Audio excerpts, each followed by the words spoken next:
All right. Hello, everyone. I'm Cyril. I'm Dmitry. So today we're going to talk about how Grafana Lab is reshaping observability using Agentic AI. So before we start, I think there's it's the last session, so I want to make sure everyone is listening. So quick show of hands, who is using AI? Whether it's like coding assistant, ChatGPT at work. Right. Yeah. So pretty much everyone. Everyone. That's super cool. All right. Let me get a clicker. All right. Definitively, AI is reshaping our industry. The time it takes to an idea, to take an idea to production has been shortened, extremely. It's kind of crazy. We actually deploy way more than before, and deploying more than before means probably breaking more than ever before. And this is why we actually build the Grafana Assistant. We want to make sure that it also matches the speed at which you are developing those applications.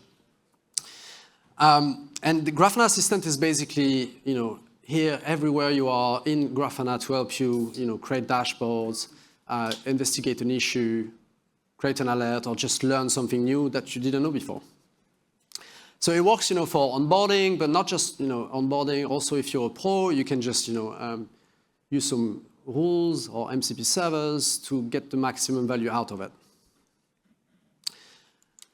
So this is the graph of the contribution within the Grafana Assistant repo. I'm bragging here, definitively, but this is the result of a stellar world-class team that we have at Grafana Labs working on this.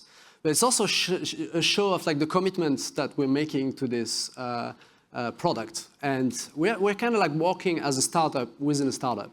We're definitely iterating super fast, and we're using a lot of AI, to be fair. We are actually inspired by a lot of tools that we are using. Things that, what's interesting is that we release on average, every 4 working days. So things that were not working before, like something you were probably annoyed that wasn't working in the assistant last week, might actually be working next week. So, we really want to make sure that you keep using it with us and provide feedback. So I want to do a quick run of features that we've been adding since the launch, since 6 months ago. So you've seen the graph before. It was 6 months of work, and it's been a lot. So first, I'm going to start with MCP. So roles. So roles are the great way of customizing your experience. You can set some best practices, special behavior. You can tune down maybe the amount of text that it returns. You can provide extract knowledge because maybe some companies have peculiar way of instrumenting the application, or maybe they use a special label in their cluster, Kubernetes cluster. So this is a great way to do that. And we've listened to the feedback, and that's why we added rules. MCP is another one that allows you to connect to external services like GitHub maybe. It could be linear. If you are doing something, suddenly you wanna maybe create an issue. If the assistant is telling you, well, there's a gap in your metrics, maybe you should have a new metric there. It's going to help you to basically create an issue directly from there. Data source is another one. We're like big tent, so there's a lot of data source that we want to add. It takes time to add each data source because we need to engineer around the format that it returns. So we started with profiling and tracing because those two are quite niche. We realized there's a lot of people that don't necessarily know how to read profile or to write trace SQL queries. So we want to make sure that you can leverage those that you are sending to Grafana Cloud.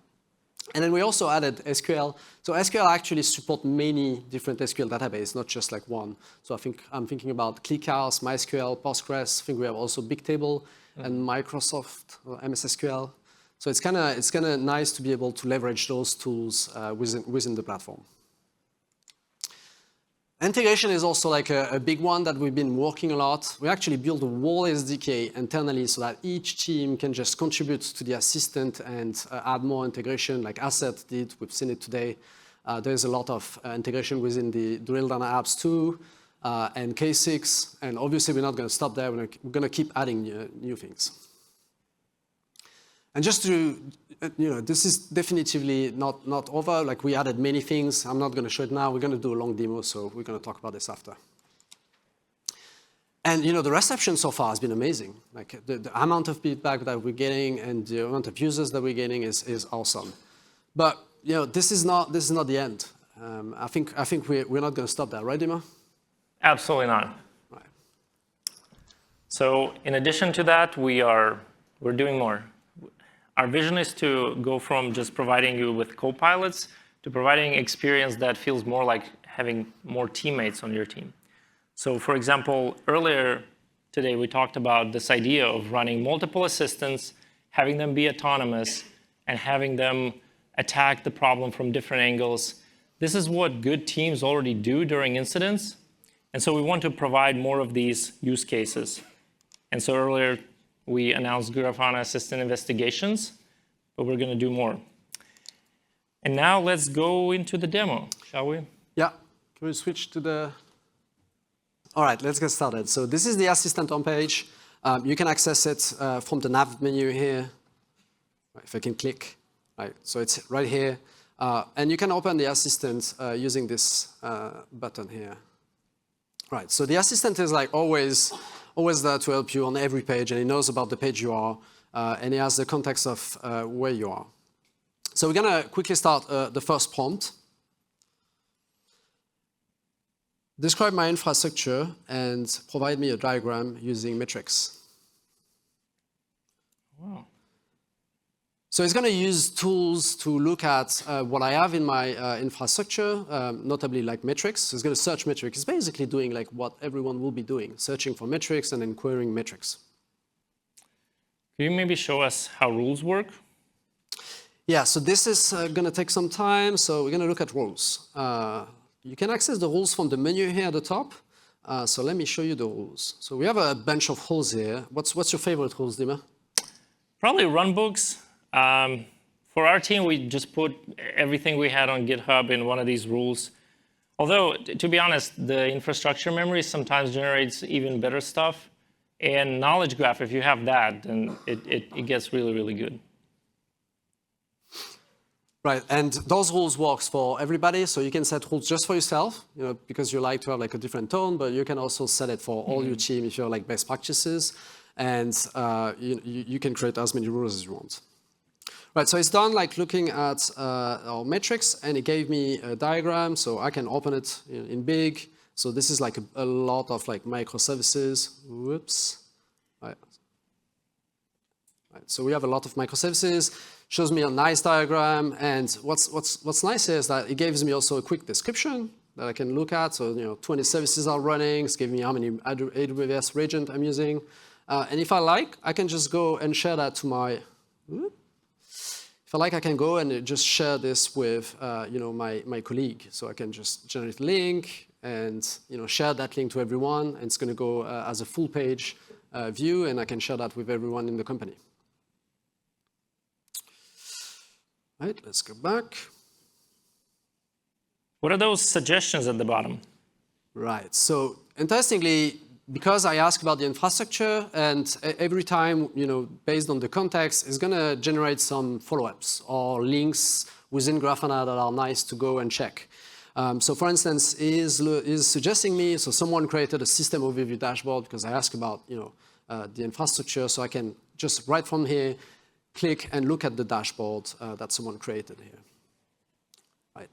And it's also like suggesting us another follow-up, like comparing the checkout CPU. As you can see, the checkout services seems to have like a problem with latency. So I can just click on it, and then off you go. And then again, it's just going to use tools to answer the question about how is the CPU doing for the checkout services. Maybe we could show MCP servers. Right, so MCP servers. So as you can see, I have like a couple of MCP servers. From there, I can click on it, and I can see the MCP servers that I'm using. So I've set up GitHub. So we have like a pull request and repository, but you can add as many MCP you want. And Matt said today, if you want to create your own MCP server, it's also fine. And then that's going to allow you to connect it to maybe your Kubernetes cluster or another services that you're using internally. So already we can see the graph. There is one region that is a bit outlier. There's like more CPU usage. It's not that much, to be fair. But still, something is going on, and the assistant here is like telling us, well, there's one that is like significantly higher. So I could go on and just like check maybe the request way to verify like if one region is maybe receiving more, but I'm just gonna go and verify the CPU because I was asking about CPU is suggesting me to look at profiling. So I go in profiling, and to be fair, I don't know how to read profile. This is definitively like a new signal for me, and I think it's for you too, Dima. Yeah, I usually go to the profiling team if I need help with that. Right. Didn't you just co-found Bioscope? Oh, yeah. Maybe. Okay. So as I was saying, like we built a SDK, and every team is basically adding integration to send you to the assistant when you need help, and that's what we're seeing here, like with this analyze flame graph button. So I'm going to click on it. So we have it here. We have it also for tracing. We have it for alerts, data source connection issue. You'll see more coming up, and we're going to keep adding those integration. So what I just did basically is ask the assistant to look at that profile for me and tell me what's going on. Can you tell us more about those rectangles? Is it context? Yeah, so the context here, so there's like, you should think about, like, this is the same as if you're using Cloud Desktop or another LLM tool. More context, the better. So those pills here are the most used data source. So every time you ask something, like, if you select the data source, then it's going to go faster.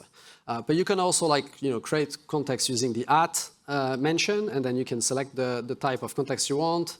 If you don't like keyboards, you can also just use the menu here.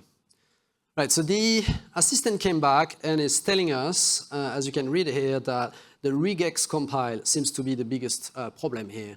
And compiling regex is like a classic Go issue. Oh, yeah. You should not do that in the odd path. We probably have an issue here. So I think we're just going to ask the assistant, right? I have MCP. We should give. Yeah, can I just fix it somehow? Yeah. So create a PR to fix this issue and give us a link to the PR. Right. So now it's gonna try to use MCP to figure it out what's going on. All right. What's going on? What are those orange buttons? Oh yeah, there's a warning here. So yeah. MCP can be destructive, right? We don't know, like maybe depending on where it's going to connect to. So what we do is we actually have like permission that you want to allow this one or not. I'm just going to YOLO and just accept everything. This is like vibe troubleshooting.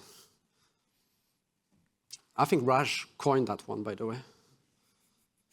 So now it's looking at my code. So I have rules to tell it where is my code. So it knows about which repository to use and all of this.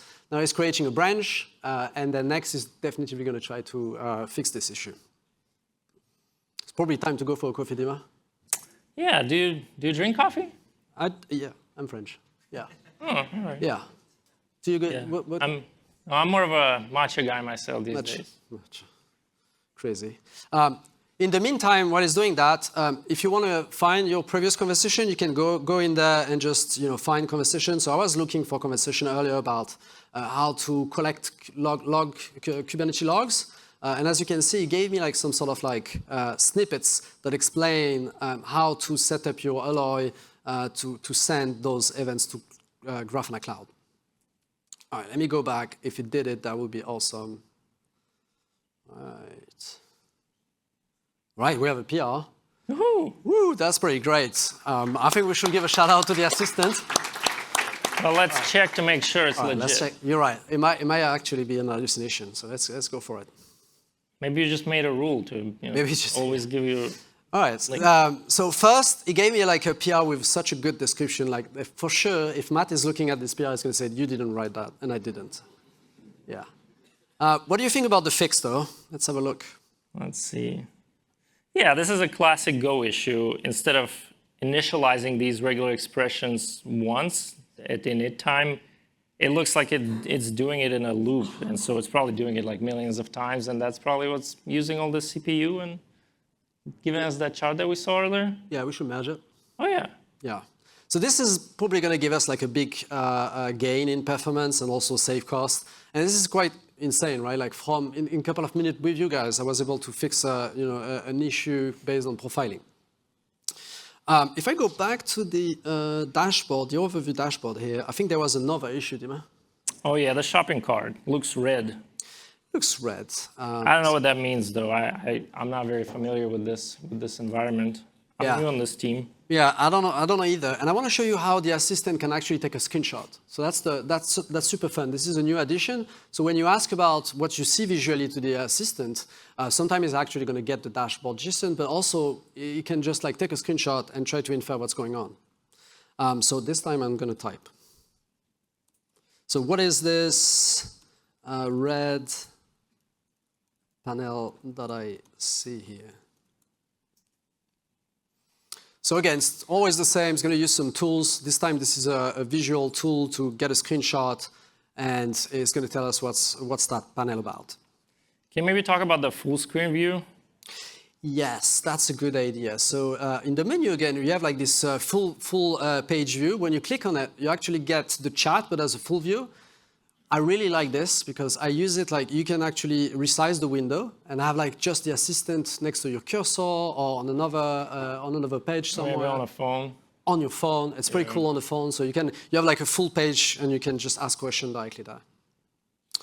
So it's telling us the red dashboard is about like a shopping cart SLO going on. We should probably take a look at it. So we're going to use an investigation for that. Oh yeah, let's do it. Right.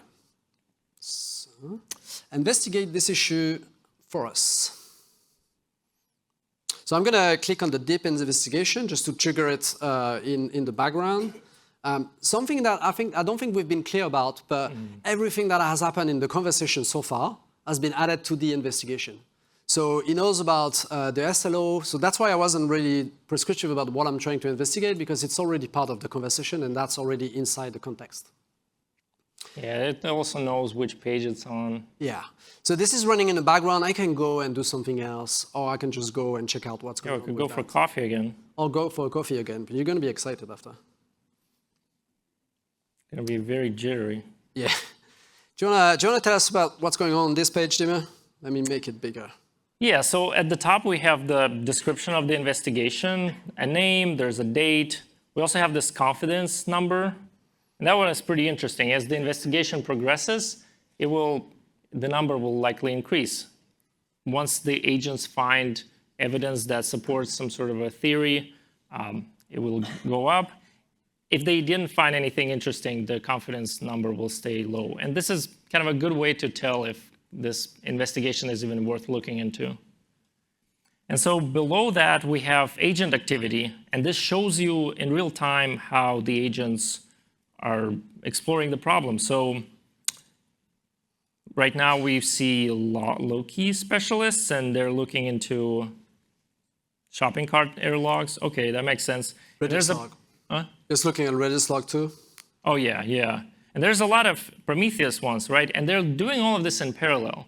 And as they are finding evidence, they are starting more and more of these agents so that they kind of follow up on the previous findings. Yeah. Actually, I wanted to tell a story, Dima. Yesterday, I was talking with Tom, and then suddenly Sven was next to us, and he got a page. And I'm not supposed to be actually showing that, but we have a culture of like asking for forgiveness, doing and then asking for forgiveness. So Tom, I'm sorry. I'm going to show a real investigation. So this is a real investigation that happened yesterday. As Sven actually got the page, 7 minutes after, which the page I think triggered like 5 minutes after. So like almost instantly, he got a report and was able to figure it out that this was just a flake. As you can see here, it's talking about like false negative. So I found that like super helpful as you are, receiving a page, going into the incident and already getting some sort of report. I think this is super, super useful. Yeah, we use this a lot. I use this in bed a lot. I get alerts. I can just check them. I don't have to go to my computer or anything. It's great. Can we maybe talk about the tree view, Dima? Yeah, so the tree view shows you all the different hypotheses, and it's hierarchical. So, if one follows from another, there's going to be a tree. And it will highlight the theories that are, that ended up being right, and it will dim the ones that are dead ends. And so that's a nice way to kind of see what's working, what's not. Yeah. Let's look at maybe one that was done yesterday. And we haven't talked about this yet, but basically this one was triggered by an alert. As you can see here, the source is a link, which I'm going to click on it, and it's going to take me to an alert page. So this is like trigger automatically. So far, we've been showing how we trigger it manually, but you can also, we're using webhooks, automatically trigger that investigation. Right. So this one is done. What's the assistant here? What's the create dashboard? Yeah, you can create a dashboard. That's very useful. Next time you have the same incident, you will already have a dashboard. Assistant will be able to use it as well. Yeah, that's a good one. Let's do that. Right, so we're going to create a dashboard from this, and it's going to, again, use the context from the investigation, so that's going to be way faster than what you've seen at the lab, because it doesn't need to search that much data. It already knows about all the metrics involved in that investigation, and so we're gonna create that dashboard. We should talk about feedback. So we have a way to give feedback. We love feedback, right? Yeah, all the changes we've had in Assistant and investigations in the past months came from the feedback. So I encourage everyone to leave as much feedback as you can. Except for you, Jimmy. We know your IP address. Stop sending us these mean emojis. Starts with 127, by the way. All right. Well, that's it. We have a dashboard ready to go. Actually, one-shot that one. Sometimes it's going to make mistake. You just keep following up. You can see the dashboard, remember, so you can ask more, to refine that dashboard. I think that's it for the demo. Yeah, sounds good. Yeah. Do you have anything else? I don't know. Yeah, we still have some time. Oh, wait. Oh, what's that? Oh, Cyril, I think there's something happening with the assistant. Yeah, I can see it from here. It sounds like Sven is basically... Got a Slack notification? Yeah, Sven is saying that there's something wrong. Yes, it's not available. He's on the train. Yeah, I'll just ask it here. Yeah, can you ask the assistant? Yeah. All right, this is the Slack integration that we're unveiling today that allows you to have the same experience but in Slack with the assistant. So you can just talk to the assistant, and it's going to use the same kind of tools, give you a bit of the same answer, and everyone can use it in the thread as you are investigating together and trying to find issues. So now is actually looking at the assistant namespace and checking if all the pods are healthy. So we're going to wait for that. Hopefully everything is fine, by the way. This is like Inception. The assistant is investigating his own infrastructure. Right, everything is fine. This is good. Let me verify something. Do we have? No, we're not going to send a message to Tom now. Do we have a dashboard for the assistant? Yeah, I'm making mistake, but it's fine. You can even understand French. I should have asked in French, by the way. Searching dashboard, so it's going to give me links about the dashboard that are available from my team that I can use. This is great, but the cool thing is we can also ask to show me that dashboard. And it uses all the context from this thread. So if there's already a conversation and people already found some, leads, it will use them as well. Yeah, right. As you are like discussing in this thread and talking about leads, all of this goes into the context, and the assistant will be able to, take them into account and investigate. So this is a great integration, to work together without actually leaving Slack when you have an incident and when it matters to be able to react faster. Right, this one takes a bit of time. Here we go. We have a dashboard. We can look at it. Really cool.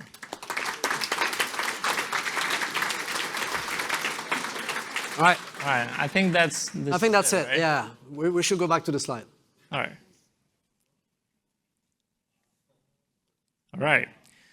And so our big vision is to build this agentic observability platform where you don't just monitor your services, but you can understand, predict what's going to happen, and act on issues proactively and autonomously. That's why we're building all these autonomous agents, not just one, but a lot of them that will help you with all of your observability needs.